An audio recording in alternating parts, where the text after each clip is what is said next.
o kai minge u kakuyai ua kakuyai me ka o aso faigata fai mai o aso ngata e o mai ai aso faigata o ngole laka kero le sau Yesu e vakule kalesia mafuanga le matua luluina umale lalola.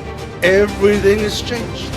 Leo ko yese me ko ngofole nei leo ko yese me ko file mu au tangata o le tu file mu wai e ko arka ngaka o le wa ko kupu mamean kalngo ma Yesu ngol mongoli femela ye le kongol makayo lusufa me ka wakawa ko masenga ko fava inga ko mafuye pia African kalafio flooding I offer my everything is happening go va aila me ka ule me mongi le forfora le ko la me faile kalasia awake lesi awake meaning you wake up you need to wake up o lela tala no ele kalasia Yesu asia ke loku uma o lo lungo fungai le shaki o le asol ngai de la u mo upole tu.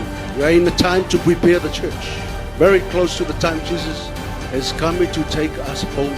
Are you ready for that? Ask your friend, are you ready? What about your loved ones, your children, your husband, your spouse? Amen. Sa wi lo kalisa. Mena tau le sau de lotu fa, sau de lotu fa.